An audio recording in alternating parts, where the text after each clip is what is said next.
How is it to co-found one of the most famous brands in Regen? That's also because we sadly don't have so many yet. He's the financial brains behind first starting a bakery in southern France, together with a famous DJ and TV presenter, and now working with over 100 farmers and 10,000 hectares in the UK, supplying Regen flour to most of the best bakeries in London.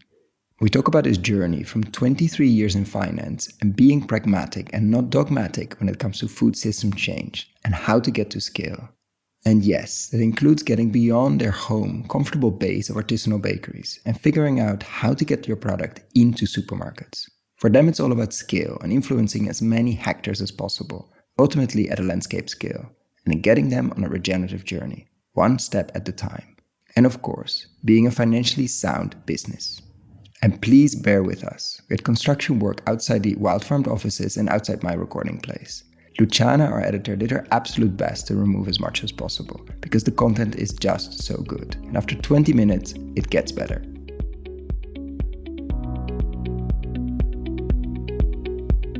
This is the Investing in Regenerative Agriculture and Food podcast, investing as if the planet mattered, where we talk to the pioneers in the regenerative food and agriculture space to learn more on how to put our money to work to regenerate soil, people, local communities, and ecosystems while making an appropriate and fair return. Why my focus on soil and regeneration? Because so many of the pressing issues we face today have their roots in how we treat our land and our sea, grow our food, what we eat, where and consume. And it's time that we as investors, big and small, and consumers start paying much more attention to the dirt/soil underneath our feet. To make it easy for fans to support our work, we launched our membership community, and so many of you have joined us as a member. Thank you. If our work created value for you, and if you have the means, and only if you have the means, consider joining us. Find out more on gumroad.com/investing-in-regen-ag. That is gumroad.com/investing-in-regen-ag, or find the link below.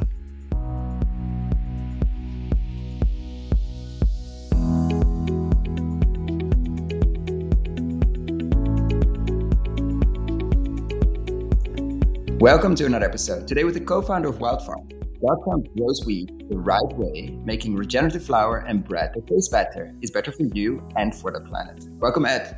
Hi, how are you doing? I'm very, very good. I'm looking forward to this one. We've been in touch, for a long time. I remember, I think RFSI 2022, we met in Denver, and of course I already knew about WildFarmed before. And it's safe to say you're famous as a company, but I think there's still a lot that hasn't been covered and a lot of things I'm curious about. Full disclosure, with Generation Re, our syndicate, we're an investor in WildFarmed, and we're very happy and lucky we got access to that thanks to you. And also in WildFarming Co., your development arm. So we definitely have skin in the game. It doesn't make me less interested to unpack here. But for those who don't know your journey and your story, I always like to ask this first question. How come you spend most of your awake hours thinking about soil and most importantly about wheat? Yeah, and most of my sleep ones as well. So you do sleep? Yeah, occasionally. So how did we get here? Why do I spend my time thinking about it, and how did we get here is two different questions. Why I spent my time thinking about it is because it's incredibly important. I think the most important challenge that we're facing today. And I don't think many people tuning into this will be persuading of that. But how did I get here is that my great friend and co-founder, Andy Cato, was working as a musician. Around 15 years ago, he read an article about modern agriculture that had the amazing bit of journalism that said, if you don't like the system, don't depend on it. His reaction to that was to start growing vegetables for himself at home, which kickstarted a chain reaction of events that dragged myself, my co-founder George, and many of the rest of us down this rabbit hole. And the three of us, along with our other co-founder Adriana, formed what's now called WildFarmed. It was originally called The Real Food Fight, late 2018, mid 2019, and here we are today. And how did you get drawn into that? Because I think it's one thing to follow a friend or to follow from and to cheer of what he or she is doing in with purpose in this case. But it's a whole different thing to jump into that. Like, what was your journey before that? It was definitely not in selling bags of flour. That's a good question. Andy's and George's and mine skill sets are very, very different. Andy is a very deep thinker, very academic brain. And so he was fascinated by solving the agronomic side, but then literally got stuck when he couldn't figure the commercial bit out. And my background is finance. I've been trading one thing or another since I was 14 years old. Whether it was a market stall through to trading complex derivative products and financial institutions, and I was taken by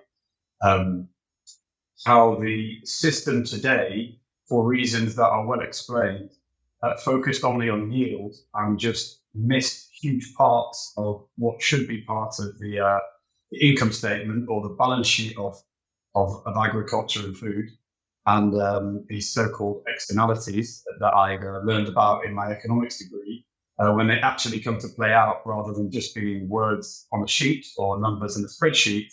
It was a incredibly interesting but difficult thing to solve. And I think the challenge of trying to figure out how we could do that while helping somebody like Andy, who's so clearly passionately doing an amazing thing, was very attractive to me in the first instance, and probably a little bit romantic, hopelessly naive. But I think sometimes having the outsider's naivety can be very helpful when you're actually trying to change a system, even though that's not what you think you're trying to do in the first instance. So what was that first step looking like? You saw him struggling with the commercial side. Like, where did he even start? Was it the same time George got on board? Like, what was the first? Yeah, it was of course, completely different than WildFarmed is now. But what was that first? Like, okay, let me help you. This is something I can do. Yeah, exactly. So it's like most things, you start trying to solve a small problem and then you end up realizing you're bitten off a big problem. But in the first instance, Andy, after many trials and tribulations, through buying, he bought a farm in France with heavily degraded soil. And the challenge that he was trying to solve was, how can I grow a cash crop while healing, improving, protecting my soils, which, as you and I imagine all your listeners will know, is extremely difficult. There's a great video on Groundswell a couple of years ago. I think it was 2020 or 21, and they presented on Groundswell on his journey with a lot of pictures. I'll put it in the show notes because it's highly recommended to see the issue. I especially send it to people that are like, oh yeah, there's the DJ that bought a farm and became famous. It's like, yeah, but he went through 10 years plus of farming failures to figure out things. Like, he's done the work, and he talks about it in a 50-minute 50. So you can actually see some of the depths. Go and see that, not now, but go and see that after, just to see. Yeah, really pleased you mentioned that, because I know we're digressing from the question, but that's a point that work's not finished. That's an ongoing piece of work where we have so much to learn. And rather than Andy doing just on one farm in France, we're now experimenting on north of 100 farms, mostly in the UK, all different soil types, all different farming experiences, all at different points in their journey, which is helping to accelerate learning. But nonetheless, there's an awful lot of work still to be done. We have not solved this. We're unlikely to solve this. I often compare it to the people who were building the Sagrada Familia in the first few decades. Like, they're not going to see it finished. We're not. You and I are not going to see this finished. But if we can be part of building the foundations for it, then that's the thing to be proud of. So your question was, what was the small problem I was trying to solve? Was the numbers simply did not add up. Andy was growing this crop that was demonstrably better in whatever way you want to define better. I think it would have ticked most people's boxes. And when he took it to the local grain merchant, that was just basically an extension of global commodity markets, the numbers simply did not add up. And my role in that was to say, you need to travel up the value chain, which meant investing in a small milling and bakery operation, which is even more of a business. And I said, I can help you build a very basic business model and put the finance in for this. And And when he did that, the thing started to work. And when George's very important role in this is then helping people tell the story. So Andy had figured out the farming bit.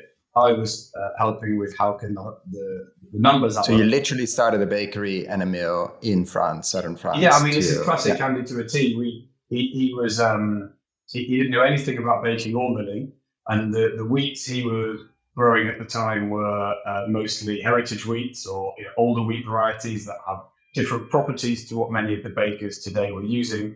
And Andy spent time down at the local library in France reading ancient books, or not ancient, but many centuries old books about how to bake with these kind of varieties. And when we enlisted the help of a highly skilled baker, an Irish girl called Louise, a fantastic baker, to help really formulate what these breads could be like. And in version 1, that's definitely not WildFarmed, but was something basically Andy getting back on his feet financially, was making breads out of these products. And again, it's worth mentioning, people who don't know, that on the second weekend, there was a queue for bread in this shop for the first time in that town for a very long time, of mostly older people saying, this is what bread used to taste like.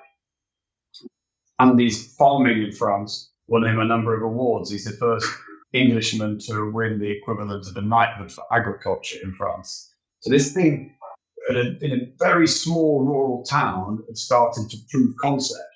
And the three of us wanted to bring that to the world, should I say, but the UK initially, because George and I are London-based. George is an incredible communicator and storyteller. So that was the early version of what has now become WildFarmed. And at that early bakery, like, what was the quality difference, I can imagine, but the price difference as well? Like, were people, first of all, was there a price difference, even though you took out all the steps in the middle? And were people happy? I mean, happy is one thing, but willing? Apparently they were, because the second weekend there was a queue. Yeah. But how did you deal with that potential difference of the very cheap baguette they could get somewhere else? Yeah, I mean, it's going to be, with anything small and authentic, it tends to be more expensive than mass produced. But when the nature of the very small farm, the very small bakery, and the customers could see this system that they were supporting, and people are generally willing to pay a bit more, in my experience, to support a system that they understand, that brings traceability and transparency, without even necessarily knowing that's why they're doing it. But they're saying, I vote for someone doing this way, and I enjoy it with what I'm eating. And again, that's exactly what we're doing at WildFarmed today on a bigger scale, and the intention is to grow that to a global scale. And so, helping your friend set up a bakery in southern France, I'm not saying that's easy or normal, but you can sort of imagine.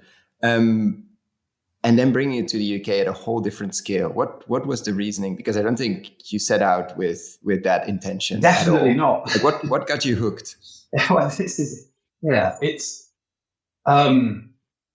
there was probably two.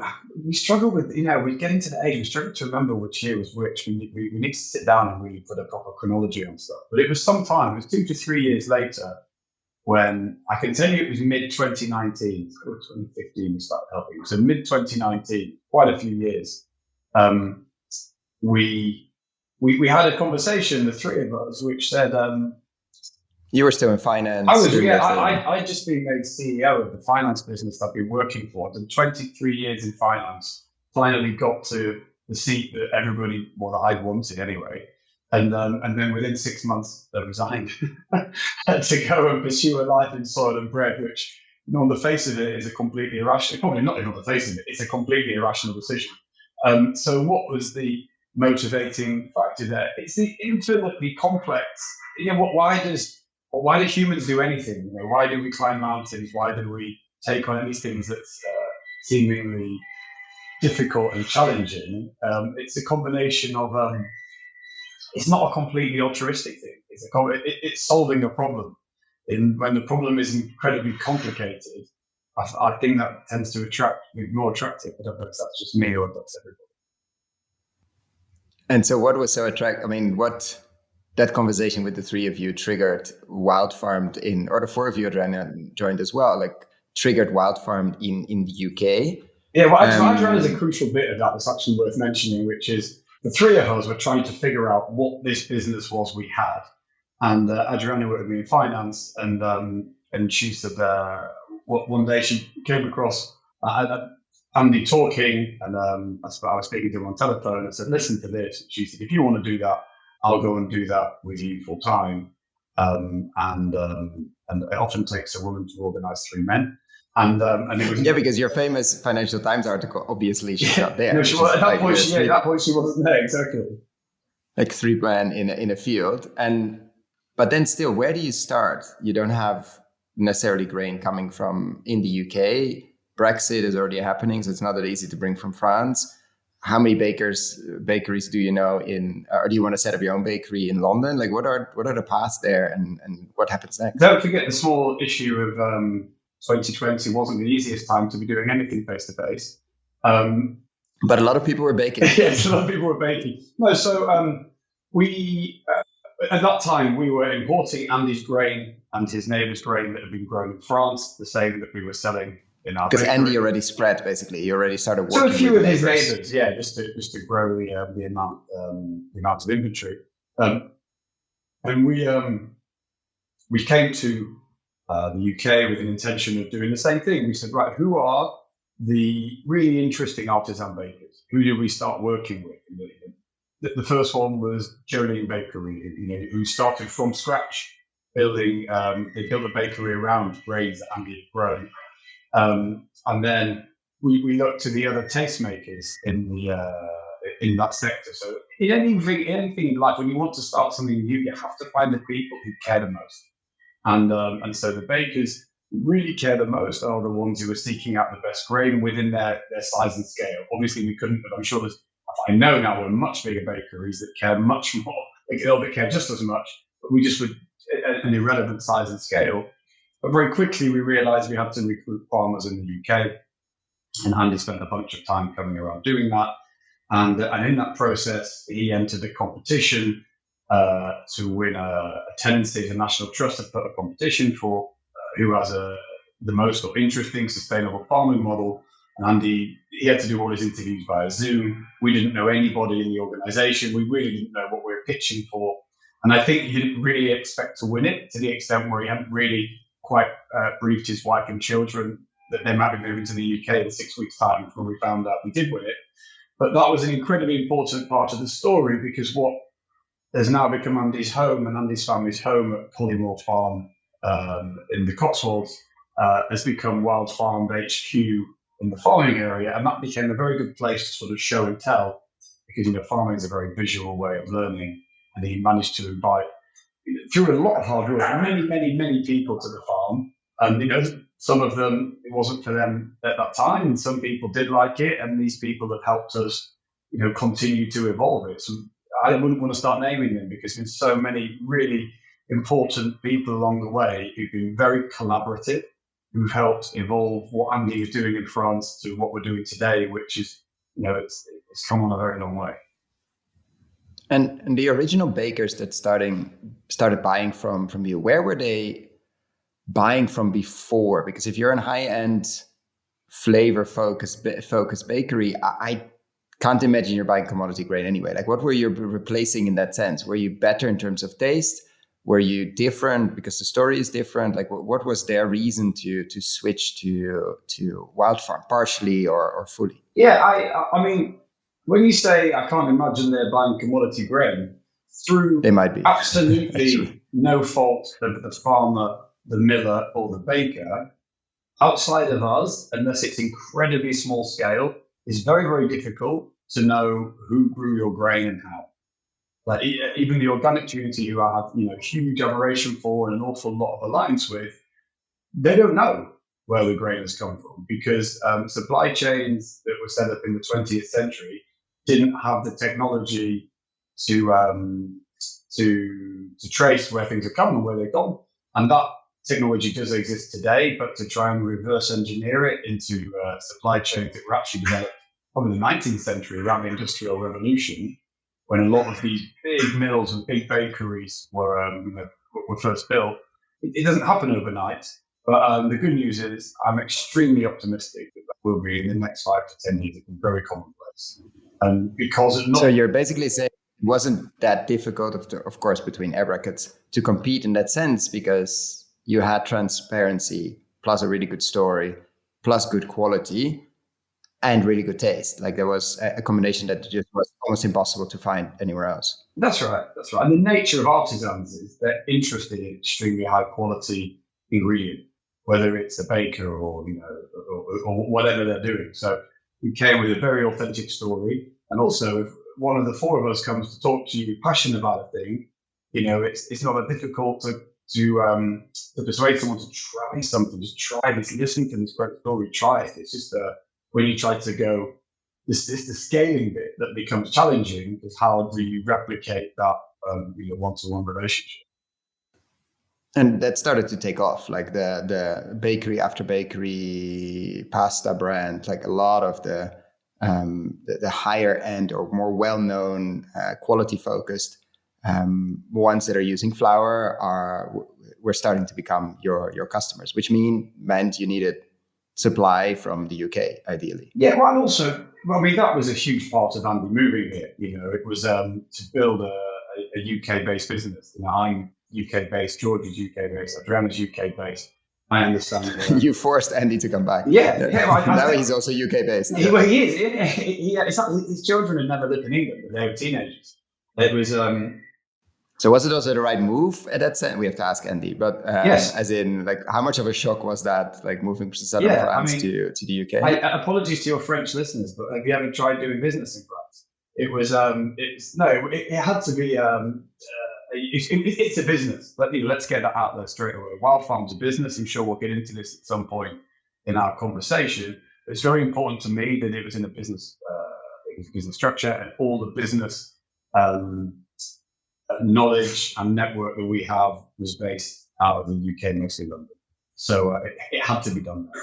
And also the UK presents a really quite unique opportunity, sort of agnostic to Brexit, that in a country that's small, green and wet, we are in spite of that, we're in the bottom 10% of the world for biodiversity loss. We're the lowest in the G8. That doesn't make any sense. And it's because we've been creating the wrong incentives to do the wrong thing for too long. For good reason. Nobody set out to create a problem, but the incentive structure is such that we built a system that has destroyed nature. And actually, what WildFarm has set out to do is to build a system that works with nature while maintaining similar production levels and not wanting to burn the whole thing to the ground and start from the beginning. So we're more pragmatic. And so it starts to grow. Like, how do you get those first other farmers on board? Like, what's the Andy starts to farm, and then you have this demand growing on one side as well, because you go bakery to bakery and probably to start sharing as well to their friends, etc. And like, how do you then build up that supply? Yeah, one field at a time is the answer. But by spending time talking to farmers, I know you've met a bunch of farmers, and people on this podcast must know this, but they're an incredible group of people. They are naturally interested in what they're doing. I've never met a farmer who isn't interested in what they can do. There's many other things they could do. They're engineers, they're businessmen, they are agronomists, they're everything wrapped into one. So an idea about how to do a thing in a different way usually caught the attention of a certain group of farmers. And, and it was with that group, some of them mavericks, some of them from more conservative background, that we managed to coalesce around what WildFarmed is becoming. So how do we grow supply? By spending a lot of time and energy, explaining what we're trying to achieve, but B, very importantly, listening to the challenges and being very open to adopt, adjust, amend as new information becomes available. And then on the demand side, like at some point, like when do you feel, like what's the master plan there? Like when do you feel that you're not outgrown? Because London is a city of 10 million people. There are many bakeries. There's a lot of bread being eaten and a lot of pizza, pasta, and all of that. But when do you feel like, why going after supermarkets and other categories, and what triggered that, or what was the reasoning behind it? Then we get into the challenges and opportunities there. But why not stay sort of safe within the artisanal bakery community? Yeah, the point of WildFarmed, the reason we exist, is to transform landscapes, scale, and quickly to nature-rich, food-producing land. And we were not going to be able to do that within the artisan community alone. I think it's important. An important way that we've approached this since day one is that if you're a farmer, just try something. If try doing a field or two or three. If you're a baker, try one of your products or a bit of one of your products. You don't have to move everything. And I think easing people in that way is been a huge part of our success, not being dogmatic. And so the business model was always, from a demand side, was a concentric circle business model. So who is in the very middle, small concentric circle? Who is in the circle just outside that in terms of, so you might have the really finest artisans in the middle, and the slightly bigger privately owned artisans in the next circle, and the slightly bigger, maybe not quite nationwide chains, but local chains of 10 to 15, then the bigger ones. And each circle then has a section within it. One might be bakery, one might be pizza, one might be sandwich makers. And then how do we cater for each of their sort of needs and wants and fears? And again, as I said earlier on, while within their existing supply chain, just asking people to throw what they've been doing in the bin and change to us 100% immediately overnight, it just didn't seem practical. So that's never what we've done. Which means what you did earlier in France is not really applicable. Like the heirloom varieties, forcing a baker, in this case, actually starting your own bakery, to completely reinvent or look back in how bakery used to be, like that was just not going to fly at scale, which didn't mean enough hectares or acres into another management full of life, which is your slogan. Like it was a deliberate choice to be pragmatic in that sense. That's right. And there's a bunch of really interesting people doing very interesting things around heritage and heirloom grains. But our thing is about transforming landscape to be full of life, exactly as you say, nature rich and full of life, while producing similar amounts of food or similar yields, or workable yields, should I say. And that's a different thing. Andy got into using heritage varieties because the version of farming he was doing at the time required him to have very long, tall grains. But as things have evolved, and what was a pasture cropping system has become a system about soil and plus plant diversity to improve soil health. We're not as dependent on having to have those varieties. And what changes when you go out of that artisanal, maybe small chain, like 5 to 10 shops, etc.? Like what changes on the back end, or what changes on your operation side? No, but we're not going out of it, to be clear. We're just when you're moving not beyond, like when you're moving out of that, of course you're serving them still. We're going to get to that if that delivers any tensions. But when you're moving beyond that, let's say in terms of serving. Yeah, like everything in this journey, you learn a load of stuff the hard way, and occasionally it's something the easier way. But no, it was, like I said, we set the thing up for scale from the beginning. That was, I'm going to keep repeating that. We exist to transform landscape, to be full of life and nature rich. And so when we thought about that from the beginning, we thought we have to build this thing with a very solid foundation, with rigor. We've been collecting data from the beginning. We've really been quite, we've invested quite heavy in the proof point side, shall I say, in the sustainability metrics from early doors. And on the delivering a product side, what does that mean? It means always working with the best in class partners that we can at the time, and building out capabilities, way beyond the size of the business, which again we continue to do today, such that as and when we get these periods of extreme growth, we have the capability to deal with it. And so now we're talking September, October, let's say fall 2024. It depends a bit when it goes out, and of course depends when you listen to this. But where would you say you stand now? Like what's WildFarmed at the moment, if somebody asks you? WildFarmed is a regenerative farming and food business. More than 100 farmers, you already mentioned. Yeah, more than 100 farmers growing food in a nature-friendly way that's better for people and the planet. Important that WildFarmed food is grown uniquely by our community of farmers. We touched upon this earlier, but we know who grew it and how they grew it, and they follow a third-party, independently audited set of guidelines, which allows us to give guarantees to people who buy our product. The guarantees are that the grain will always be pesticide-free. The way in which we grow will improve soil health and increase biodiversity. We'll reduce carbon for people who want to count the carbon, and we will minimize river pollution. And these are the guarantees that we absolutely. Is it on point? You're saying pesticides, not herbicides. Like, what's your? No. I would consider pesticides to. So maybe that's a herbicide, insecticide, fungicide. I put all of those under pesticide. Yeah. I mean, this word pesticide, I have a bit of a problem with anyway, because it sounds like you're getting rid of a nasty little thing that's just sort of getting in the way rather than indiscriminately killing insects. But yeah, anything with the word for every beneficial one, or for every non-beneficial one, I think there's 17 beneficial ones that Jonathan Landgren, friend of the show, researched.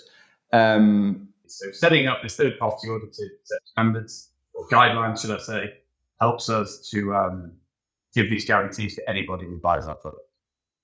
And in terms of the sales, because this has been a monumental year, let's say, in terms of scaling, getting into supermarkets, getting into whole different categories. How did that happen? Why did it happen? And what have been the lessons? Yeah, we set out at the beginning, it was quite deliberate to become a food brand. We didn't set out just to be an ingredient business. We wanted to Why? We wanted to be a brand for a couple of reasons. I'm very strongly of the opinion that brands are what change consumer behavior. In the UK alone, we've got 463 different eco-type certifications. I think the consumer is confused and disengaged with this. I think it's a 20th century solution where I think in 21st century brands can do the heavy lifting themselves, give their own definitions, and there's enough technology out there to demonstrate that you are doing what you say you're doing. So for WildFarmed to be a branded product, yeah. And so what's the first move then? Yeah, what's the, if you want to do a branded product and not it like alienate, let's say your bakers as well. How do you thread that needle? Yeah, well, from the outset, being very clear what we were doing. When we started selling WildFarmed flour, we worked really hard to get our partners, the people who were buying from us, to co-brand.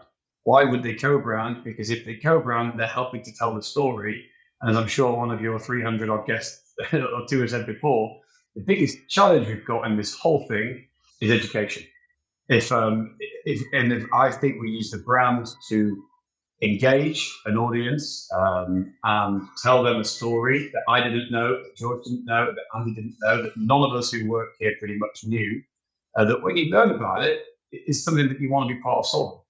So that was the purpose of being a brand. So why were we not just a flour brand then? Because I think we have to have we need to have more pull than just being a co-brand or just being an ingredient. But it was very important to learn the whole supply chain, to really deeply understand the farming, where we still learn, really deeply understand the various uses of flour, which we're still learning every day. And then we actually have a small wholesale bakery in London that sells bread and pastry to friends we met early, who said, I love you guys. I want to say I vote WildFarmed too, but I don't use a lot of flour day to day. I said, okay, fine. We'll start a small bakery. We'll sell you some bread and pastries. And then the grocery was always for mass. How do we get mass distribution? And it coincided with Andy featuring on a television show in the UK called Clarkson's Farm.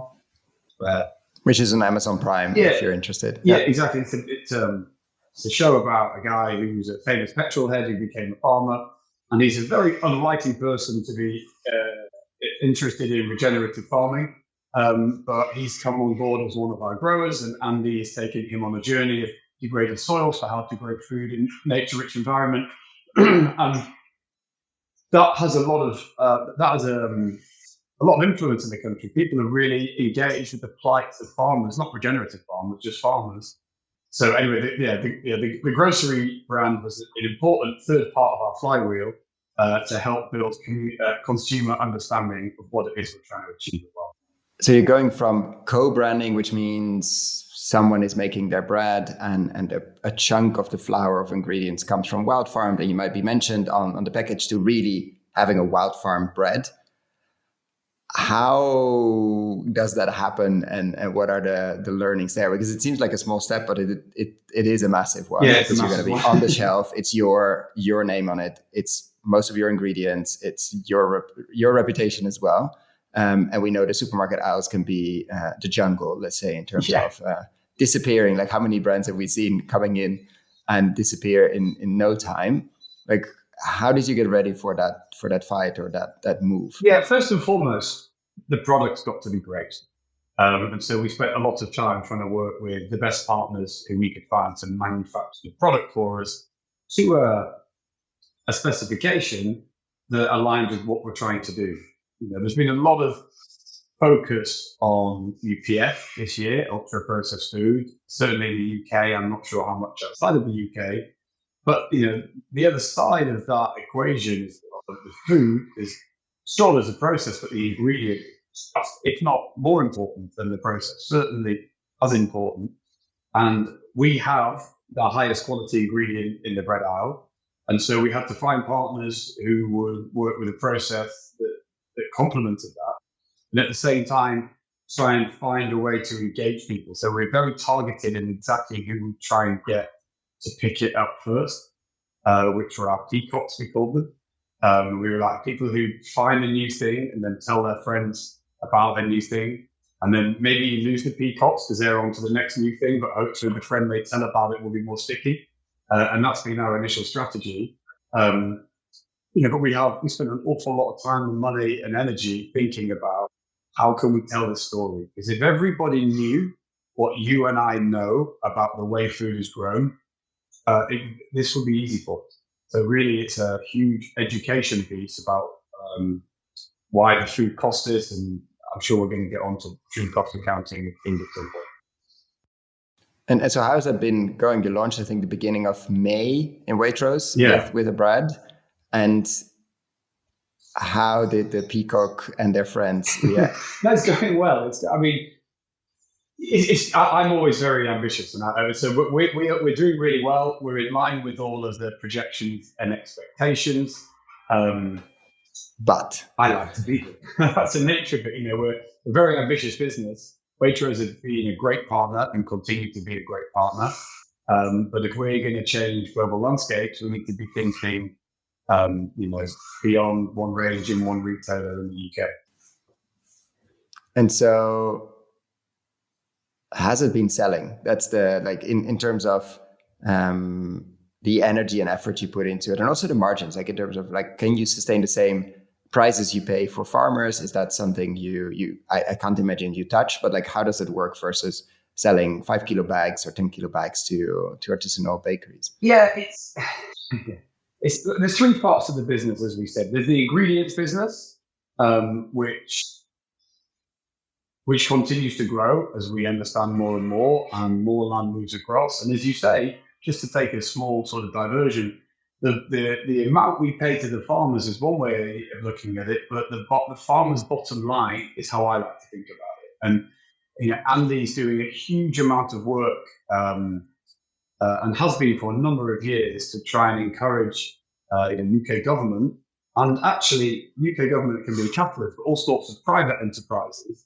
to help contribute, because it's not just the farmer who benefits from nature. All of us are absolutely dependent upon ecosystems and soil, and we need to create the correct incentives to grow food in harmony with this rather than at the expense of it. And there's a false argument that exists today of nature versus food, and we just got to get rid of that. So to answer your question on the economics of the business, when we solve for that, the whole thing will become, it will happen very quickly, not just WildFarmed, but way beyond. And along the way, WildFarmed is a very collaborative business. We collaborate. I think that what's unique about us is whole supply chain. We don't own any of the capex. We don't own the farms. We don't own the processing. We don't own the manufacturing. We don't own the retail space. So we don't, and we're not super greedy. We don't need to take a margin at every step along the way.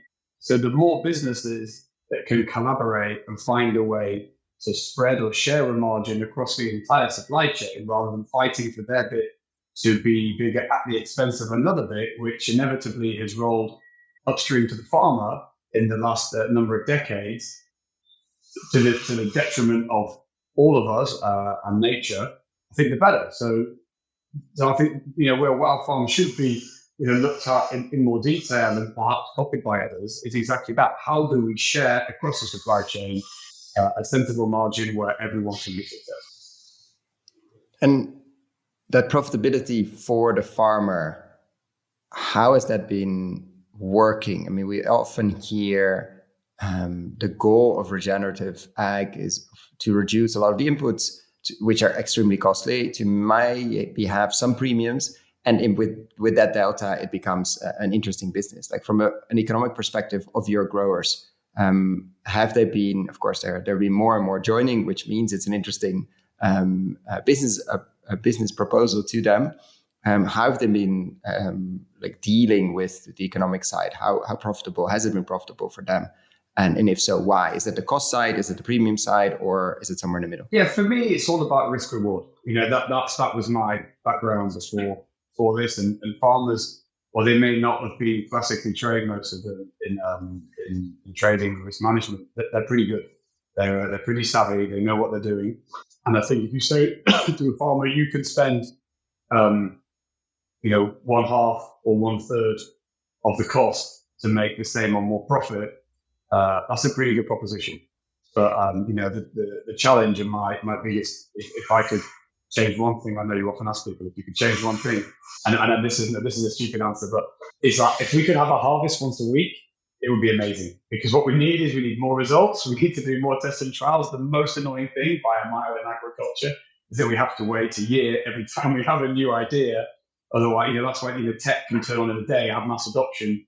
With agriculture, unfortunately, we don't have that. So, and you see that cycle of innovation and improvement now, especially with the 100+ farms, different soil types, as you mentioned, different approaches. Like, how do you gather? I mean, it's something to ask Andy as well, but how do you make sure they're all innovating and that's being shared? Because otherwise, it's one guy or girl and wherever and somebody else, and that's beneficial. Many of these things have been figured out partially, but just not put together. I think if you ask anybody who works at WildFarmed what their 3 or 5 things they're most proud of, I think the farming community would be everybody's list.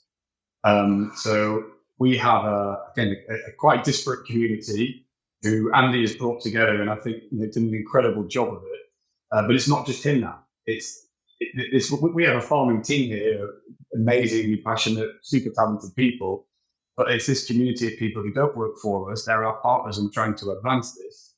Something as simple as a WhatsApp group has been a hive of activity. It's had to now become a bit more organized with various meetups and knowledge sharing and all these kind of things. Because again, I don't know if your audience needs to hear this or not, but for many farmers, they can be standing in a field with maybe 2 or 3 weeks to make a series of decisions or that are going to pretty much determine weather permitting, their financial outcome for the year, and then being asked to do something quite different to what their parents, neighbours, schools have told them how to do. Advisors. Yeah, paid advisors. And I think it's incredibly brave choice when you're generally under stress, because there's a lot to happen in a short period of time. That community element, what we're extremely proud of, and also it is enormously benefited everybody who's part of it in advancing the thing that's way beyond WildFarmed. And so how have the results been on the growing side? It's been extremely weird years, the last 2, 3, and probably that's going to continue from I remember last spring was extremely dry, and then this spring I think was incredibly wet.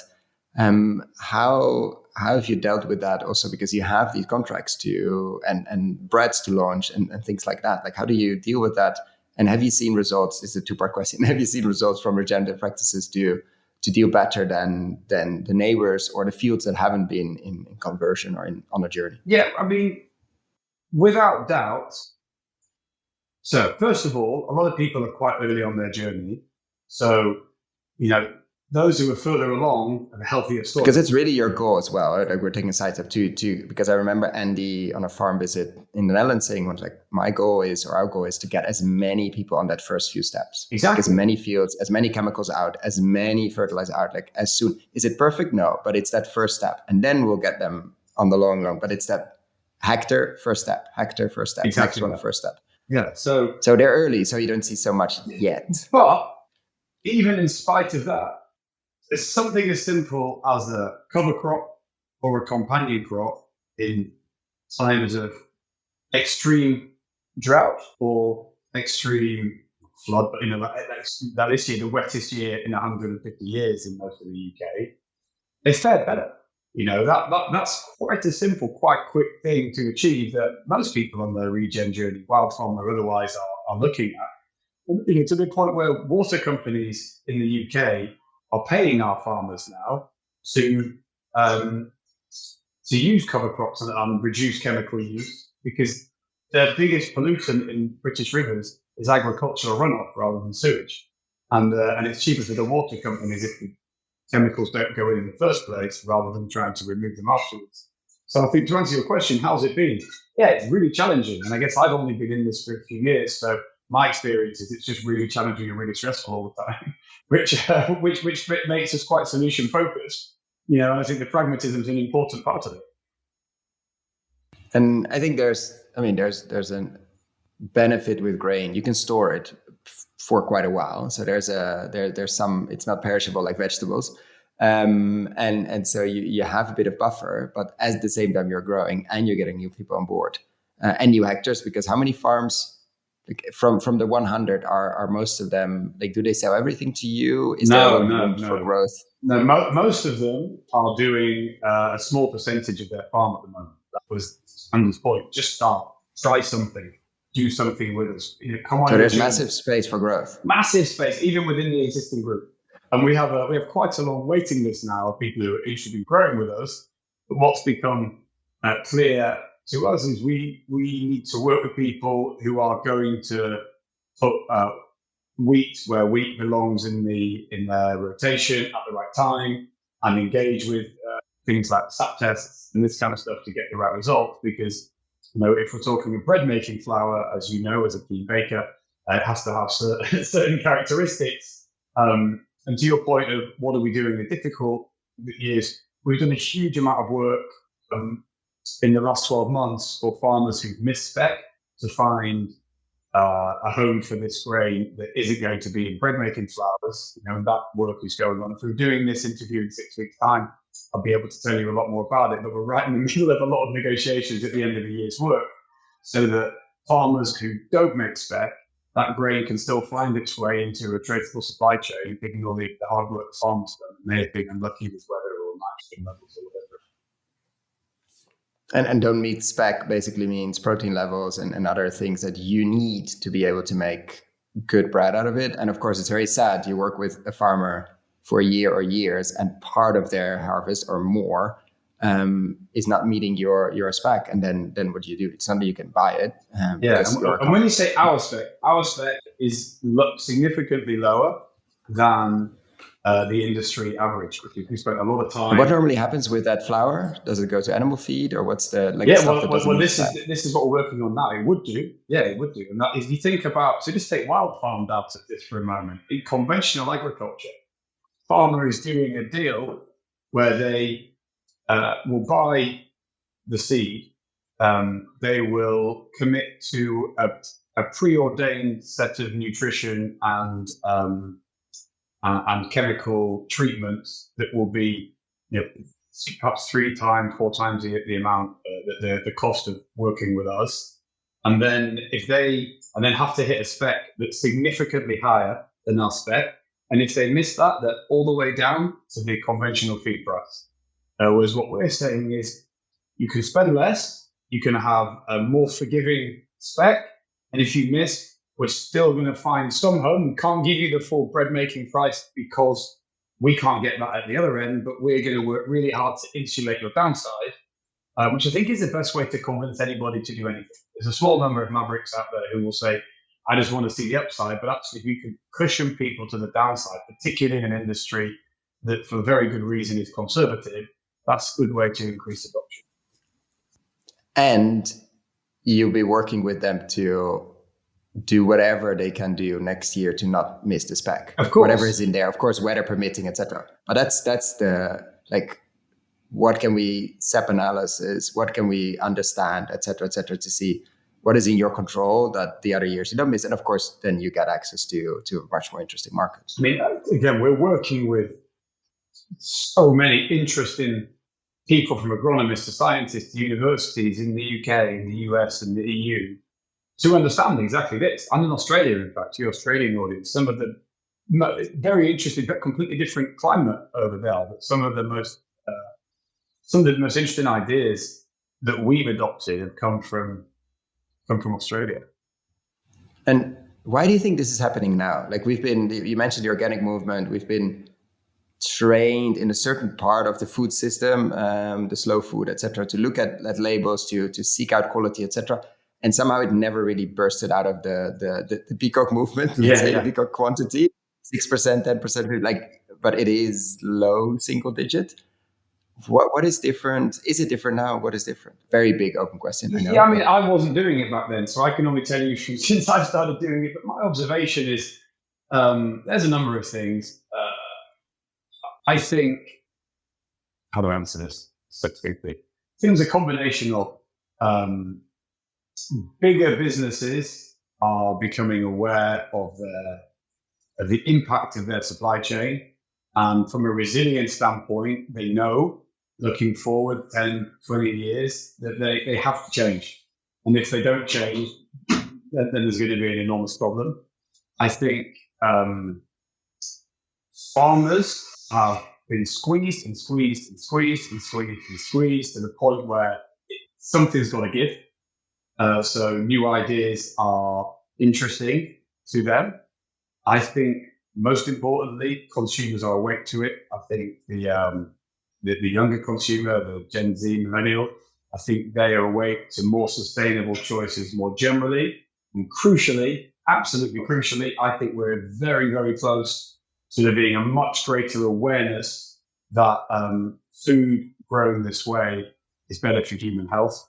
And I think that is absolutely the spark that's going to light this. You really think that connection, healthy soil, I mean, we've talked about it many times on the podcast, but that healthy soil leads to healthy produce, healthy gut system, healthy people. Is that going to matter enough to get a lot of friends of peacocks, let's say, on board? Yeah, no, it's not just the friends of peacocks. I think, tomorrow's food system or the supply chain of the future is going to be collaborative, whether you're a farmer or a processor or a manufacturer. It's like nature and soil microbes. Everyone's got skin in the game. We need less or different agri-chemicals inputs, more biological, and less medical moving parts. It's hard, as I said earlier, it's hard to reverse engineer this into the existing structures with massive sunk capex over the last 150 years. But in a similar way, I talk a lot about EVs. Electronic vehicles have taken car manufacturing from being all about dealerships and parts and assembly and moving to being about battery power and software. And I think similarly in food and healthcare, I think we need to be spending less money on solving things like chronic illness. And diabetes is the biggest cost of the NHS now. Higher quality food is very close relationship with this. I can't take this, but Novo Nordisk is the most valuable company in Europe, and they are making their money as a result of the bad food that people are eating.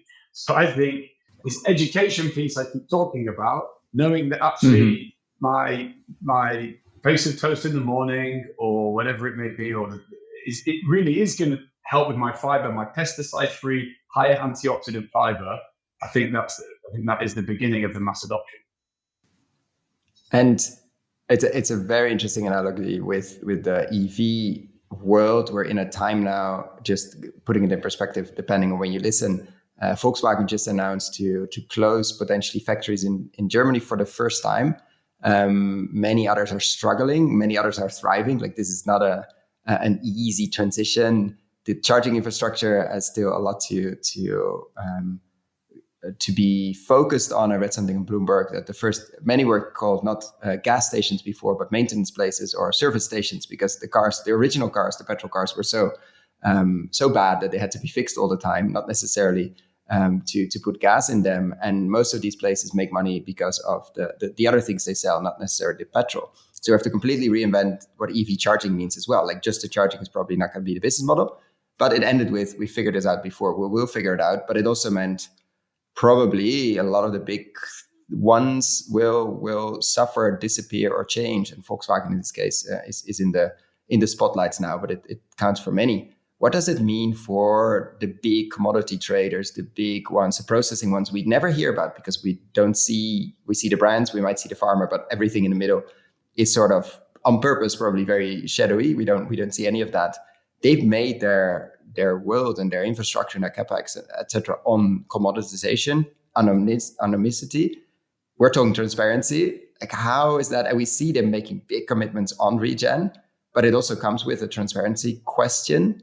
This is a huge rabbit hole. What do you see there in this transition to a transparent food system, which then I think will be much more sustainable, healthy, tasty, etc. But the transparency piece seems to be, that's going to be an interesting one, let's say. Yeah, I mean, we could spend the rest of the day talking about this, but to stick on the car analogy for a moment is it's not the management of these businesses that don't want to do this. BMW tried to do this years ago, and the workers, they don't want to do that because these enormous businesses, they almost become like the state, where it's, we're benevolent owners, if it's private businesses or directors of a business, and we'll look after you, our workers, based on this ecosystem of, as you say, selling parts and all the other bits that go into cars. How do you change it quickly? I don't know. While we're small and tiny in those big businesses you talk about with the billions and billions of sunk capex, I like to think that they will come on board.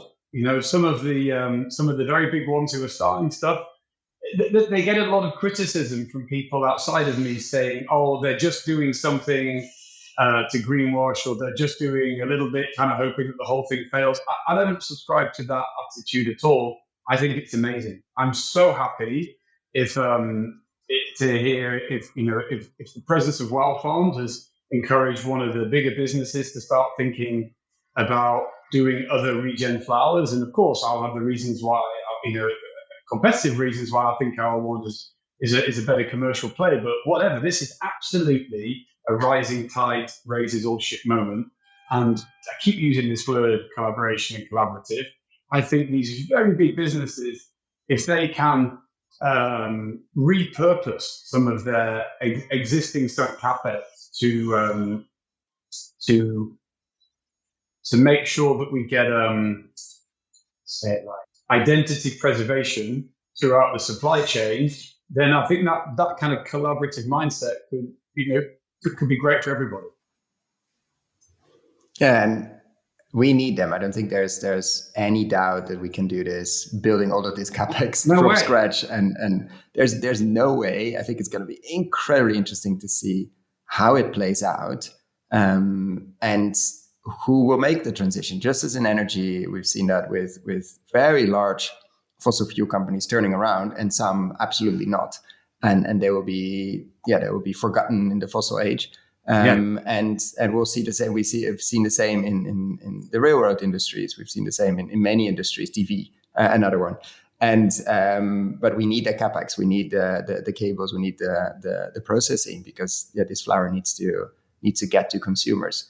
And we'll be writing case studies and history books about this transition. But it's interesting, you keep coming back to transparency.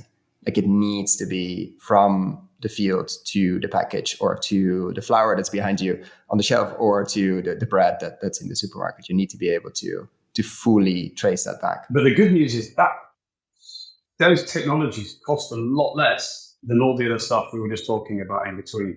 Those existing processing units are absolutely fit for purpose, and can be. It's not easy to reverse engineer, but it's absolutely possible. And I think actually, there's some role for government to play. I talk a lot about energy, the job that the German government did to the feed-in tariffs. Yeah, exactly. To the price of solar energy, I think, is 1/10 of what it was 20 years ago. Way less. Even. There you go. So it's nature-based farming. I live in the UK, like I said, so that's where it starts. It doesn't have to just be about that, but higher quality soil and food that comes from it. It is a massive, massive public benefit. And so, what would be a message? We like to ask this question. Let's say we're in a theater in London, and the audience is a lot of your former financial friends working in the financial world, maybe investors as well, either managing their own money or other people's money. What would be your main message? What's the seed you would like to plant? Of course, there are many messages we discussed, but we do this on stage live. They're excited, enthusiastic, but also people forget. So if there's one thing you would like them to remember the next day when they get to work and they open their laptop, or they're in their office or somewhere, what would you like them to remember and potentially do? Yeah, so your audience you just given to me there is an audience of finance professionals. So the message I would give to those guys is, this is inevitable. You don't want to miss it. You want to play on the FOMO. Well, that's how the whole thing, that's how the whole of finance works, as far as I can tell. But no, joking aside, like, government has a role to play. It's catalytic. Banks have a massive, massive role to play. And I have a bit of a beef with banks that they say, until the data is absolutely perfect and has 20 years practice, I can't possibly want to do it. And there's trillions of dollars stacked up that people want to put to use. They have to find a way to mitigate their risk to get some of this money moving. We need a lot more debt in this system. That is the oxygen of economic growth. And banks need to find a way to finance transition. That can mean a lot of different things to a business like WildFarmed, that is a brand, to farmers needing to transition to processors, as we just described, needing some funding to help make the changes to their system. But absolutely, finance has a role to play, the role to play. And what would you do if we would flip the conversation and you'll be in charge of a fund, let's say £1 billion? What would you prioritize or focus on? If I only had $1 billion, I'd go and get another 9 straight away. But leverage. That's what every finance person says. No, it's if you gave me $1 billion for WildFarmed, I would start doing it globally tomorrow. That's what I would do, because we're working with farmers, manufacturers, food retailers across the supply chain. We're just doing wheat and bread mostly in the UK, because that's where we are today, and that's the size of our business. But our ambition is to be across everything. Certainly doing cereals globally, and then probably collaborating with other types of other places in the food chain as well. And I think scaling up businesses like ours, one of the reasons that I want our farm to be a financial success as well as just having impact, is it will attract talent. It will attract the type of people who used to be attracted into finance, who are currently, or the last 20 years, being attracted into tech, realizing that ultimately those things can be interesting to a point. If you can get a good financial outcome in an incredibly interesting thing that's having huge impact on the world, that's where the sweet spot of the talent of the next 20 years will want to be. And do you think there's a trade-off there with the impact and the financial financial success? No, I think quite the opposite. I think they work together hand in hand. As I said, I think the more financial success, every dollar we make at WildFarmed creates more impact. And every bit of impact we have will encourage people to spend more money with us. So it's absolutely a virtuous circle. And the more successful this business becomes, we can attract smart young people, not just young people, but smart, talented, experienced and young people. And this WildFarmed as a business has the trajectory that I hope and expect it will. It will attract other businesses to do similar things. And this is a question we love to ask, inspired by John Kemp, who I know was in the office around Groundswell. He likes to ask it in the podcast. What do you believe to be true? And we ask about Regenerative. So what do you believe to be true about regenerative agriculture that others don't? We already mentioned a few. I was going to say, what is your main, like in RFSI or in Groundswell or where you right, so in the RFSI audience, like in like others, audience. Like yeah, in our bubble, let's say, where are you contrarian? Yeah, I think it's inevitable that it's going to be mass adoption. And my biggest concern with our network as it is today is that as a collective, we're not ambitious enough.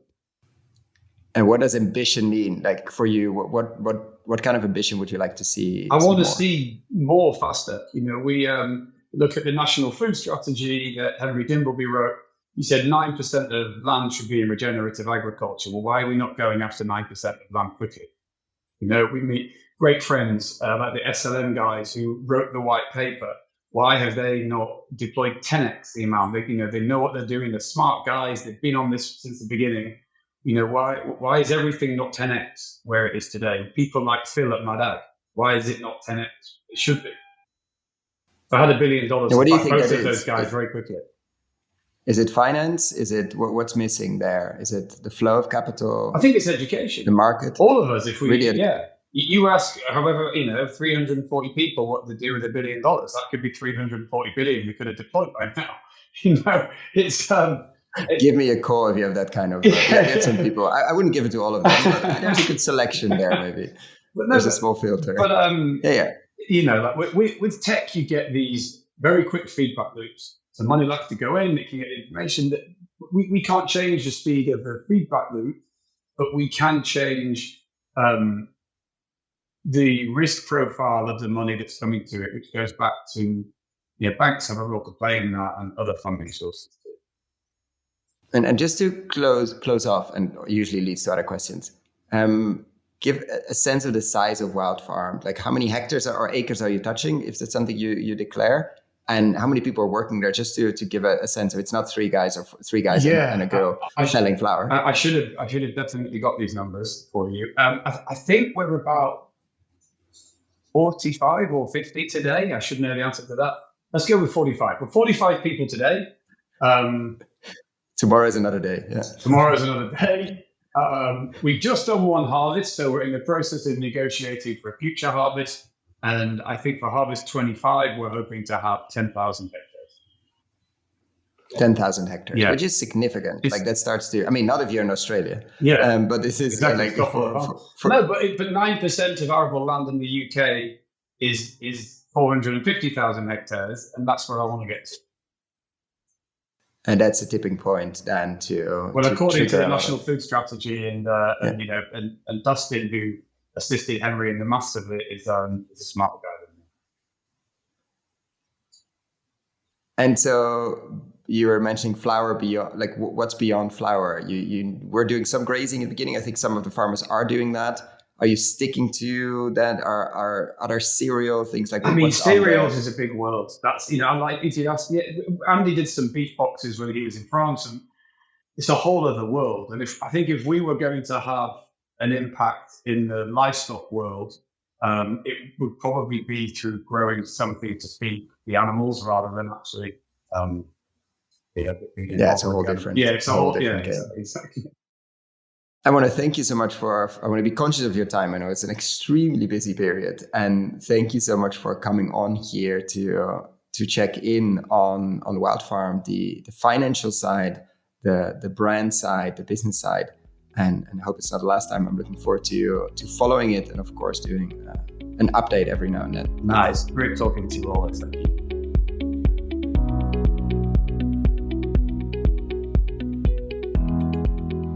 Thank you so much for listening all the way to the end. For the show notes and links we discussed in this episode, check out our website, investinginregenerativeagriculture.com/posts. If you like this episode, why not share it with a friend or give us a rating on Apple Podcasts? That really helps. Thanks again, and see you next time.